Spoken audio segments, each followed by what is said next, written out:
When I was in my early 20s, I knew pretty much nothing about money, and all I really knew was that you should save up some extra cash so in case your car broke down or you got sick, you had something to cover you.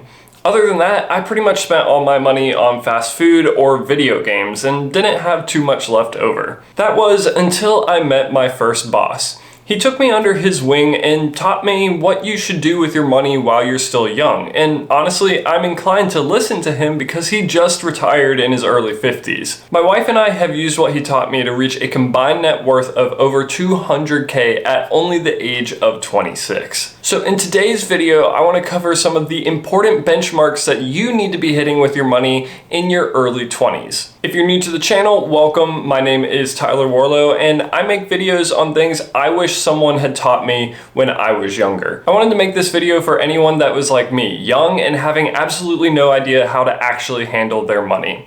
If that sounds like you, let's go ahead and jump into the video. The first milestone that you need to try and hit while you're in your 20s is starting to get financially educated. Most people don't have any idea of where to start, and that's honestly because we're not taught in school how to handle our finances. You don't learn the language, you don't learn what the different things are, such as a Roth IRA or a 401k. And instead you have to rely on other people to teach you or coming across it yourself at some point. If you haven't done this yet, this is what you need to start doing first. I recommend starting by watching YouTube videos, listening to podcasts, or even picking up a few different books. By learning as much as you can get at least a basic understanding of what it takes to build wealth and the fundamentals that will get you there. This makes achieving all of the next milestones that I'm about to talk about easier because you understand the language and you understand what it takes. If you're looking for some good books to get you started, I personally recommend I Will Teach You to Be Rich by Ramit Sethi and Set for Life by Scott Trench. I've personally read both of these books, and honestly, they gave me a lot of the foundation of what helped lead me to where I am today. They break it down into super digestible and easy to read bites, so honestly, it's a pretty easy read for both of them. Check them out and let me know what you think. So once you've learned a little bit about finances and you understand the fundamentals, the next milestone that you need to hit is setting some financial goals for your life. These can be pretty high level, but you need to start thinking about them now.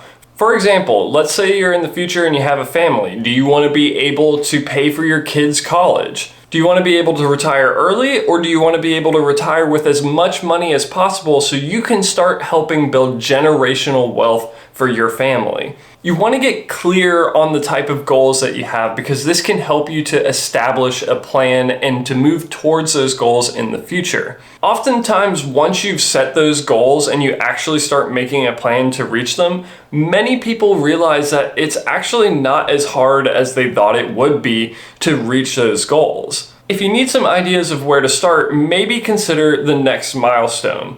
One of the biggest milestones that people in their 20s should be aiming to hit with their money is having an emergency fund in place. There are two main approaches that you can take with this. The first one is the one that I personally recommend, which is saving 3 to 6 months of your personal expenses. So in other words, you want to take a look at everything that you have to pay for in a month, so your bills, your rents, your groceries, and add it all up. And then you want to have enough money in a bank account that you can pay for that for 3 to 6 months. This covers you in case anything happens, like you lose a job, you have some sort of medical emergency, and you have a pretty good buffer in place. The second method is one that you can use if you would rather focus on paying off debt. Now, I know a lot of people might just choose to not save an emergency fund and just focus on paying debt. But the issue with that is that if you have no emergency fund whatsoever, if something does happen, then you'll just have to go further into debt in order to handle that emergency, which is counterproductive to the whole get out of debt thing. Instead, what you should do is aim to save enough to cover your highest insurance deductible. What this does is ensure that you're going to have enough money to cover you in case the worst case emergency happens, whether that is your car breaking down or an actual health emergency.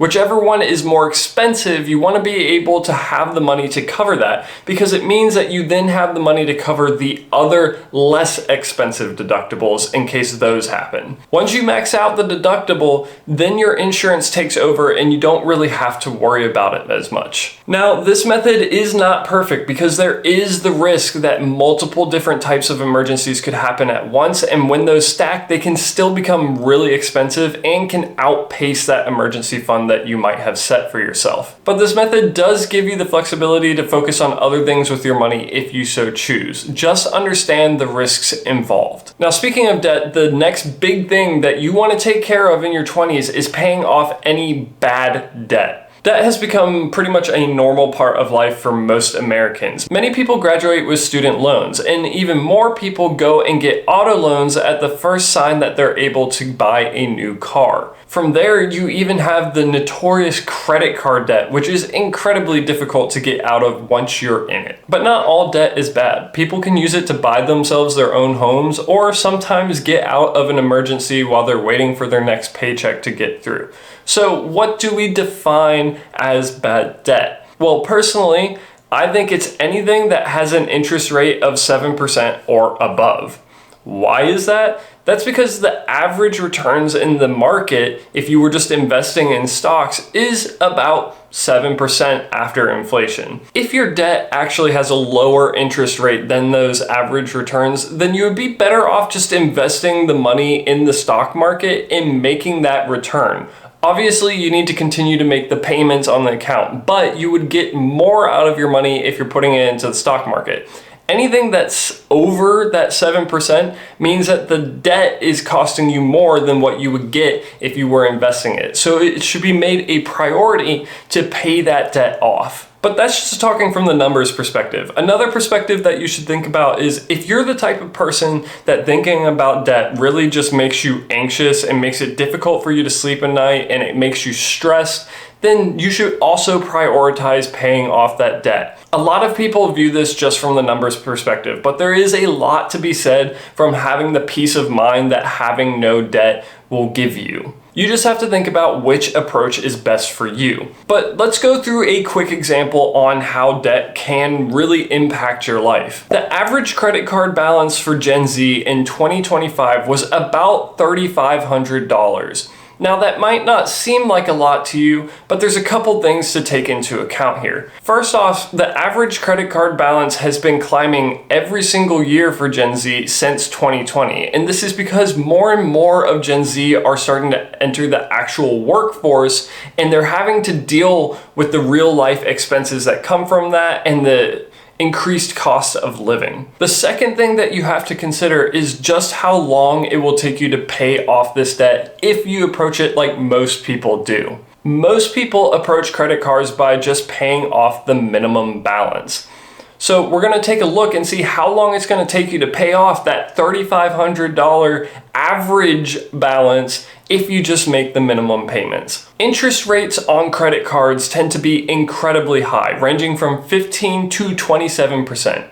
So just to take an average of that, we're going to go with an assumption of a 21% interest credit card. When taking a look at Discover specifically, the minimum payments are either going to be $35 or 2% of your credit card balance, whichever is more expensive. So after taking those numbers into account, by just using a simple online calculator, you can see that it would take you 10 years to pay off the $3,500 that you owed on that credit card when you're just making those minimum payments. This is under the assumption that you don't miss any of the credit card payments and you're not taking on any additional debt anywhere else in your life that takes funds away from that. Because of how high the interest rate is on this card, you can see based on this graph that you actually end up paying more than 2 times what you initially owed on the credit card just in interest. In my opinion, this is why you should avoid having credit card balances at all costs. If you're going to use a credit card, you need to learn how to use it appropriately and make sure that you're paying off the balance every single month so you're not giving that interest a chance to impact how much you owe. You can see how taking on bad debt can easily impact your ability to do other things with your money, such as invest or save for your future, or just do things that you want to do and have fun. So if you have bad debt, make sure sure that you're getting that paid off as quickly as possible. If y'all would like a video where I go more into detail on different ways that you can go about paying off your debt, let me know with a comment down below. Now, the final big milestone that you should be aiming to hit in your 20s is increasing your savings rate. This is what's really going to set the foundation for helping you build wealth through the rest of your life. There are two main ways that you can do this. You can reduce your expenses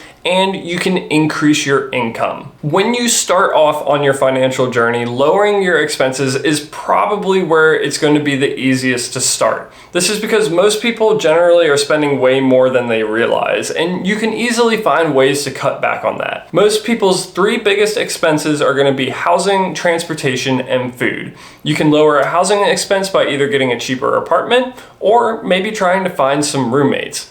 You can lower your transportation costs by getting a cheaper vehicle or maybe just taking public transportation. And finally, on the food front, you can go out to eat less often and focus on buying healthier whole foods, as they tend to be a little bit cheaper than all the snacks that you might find throughout the rest of the grocery store. However, you can really only reduce your expenses so far before it starts to become uncomfortable or annoying to you. And honestly, that's kind of up to you what that cutoff point is, and it looks different for everyone. Once you realize what that point is for you, then it is time to shift your focus away from reducing your expenses and increase your income. This could be done by getting a promotion at work, taking on an extra job, or even trying out some side hustles here or there. You'd be surprised at just how many different ways there are to make a little bit of extra money. But by decreasing your expenses and increasing your income, you're increasing the overall free money that you have that you can then put towards savings. And a very important thing to know is that savings doesn't just mean strictly in a savings account. This can also mean for investing or putting into a retirement account.